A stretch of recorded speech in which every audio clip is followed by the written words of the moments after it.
कहाँ जानुहुन्छ जानु किन किन भागेर आएको किन भागेर किन भागेर आएको कहाँ रोकेको थियो भन्नु न माथि रोकेको थियो कहाँ बाइकमा बसेर लक नआउँछ के अनि भने नमान्ने भने नमान्ने मिल्दैन भने त मैले के गर्नुहुन्छ भने किन भन्नुभयो के भन्नुभयो बोले तपाईले यहाँ मिल्दैन भने त मैले म मिल्दैन म हिँड्नु मिल्दैन भने त मैले मिल्दैन किन भागेर आएको भने के लगाएको मेरो मोबाइल झारेर किन भागेर आएको भने तपाईले किन लक लगाएको नि अनि नमिल्ने ठाउँमा रोकेपछि मैले लक नलगाएर के लगाउने माला लगाइदिने बोले त्रिपुरेश्वर स्थित राजधानी विभाग अगाडि आफ्नै शरीरमा पेट्रोल छर्की आत्मदाहको प्रयास गरेका मुगुका 25 वर्षीय गणेश नेपालीको उपचार क्रममा निधन भएको छ। शरीरको 25 देखि 60% भाग जलेका उनको वीर अस्पतालको वर्ण आइसीयूमा उपचार क्रममा निधन भएको हो। भक्तपुरमा डेरा गरी बस्ने र काठमाडौँ उपत्यकामा राइड सेयरिङ मार्फत जीवनोपार्जन गर्दै आएका नेपाली दिउँसो आत्मदाहको प्रयास गरेका थिए।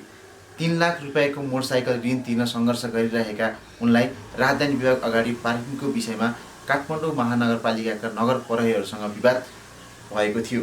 नगर प्रहरीले उनको मोटरसाइकलमा व्हील लक लगाएपछि उत्पन्न मानसिक तनाव र जरिवानाको बोझ कारण उनले यो कठोर कदम चालेको उनको परिवार र आफन्तले बताएका छन्।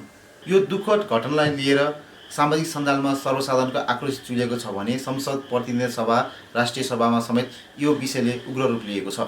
संसदहरूले साना श्रमजीवीमाथि महानगरपालिकाले गर्ने व्यवहार कुर भएको भन्दै दोषीमाथि कारबाही र पीडित परिवारलाई उचित क्षतिपूर्तिको माग गरेका छन्।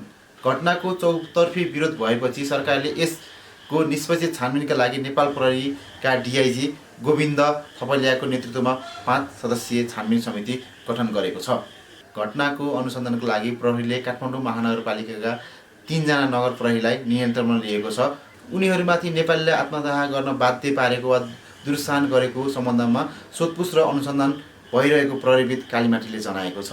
घटनाले राज्यको प्रणाली, आर्थिक मन्दी र सडकमा श्रम गरेर खाने वर्गमाथि प्रशासनले गरेको व्यवहारमाथि पुनः एकपटक गम्भीर प्रश्न खडा गरिएको छ।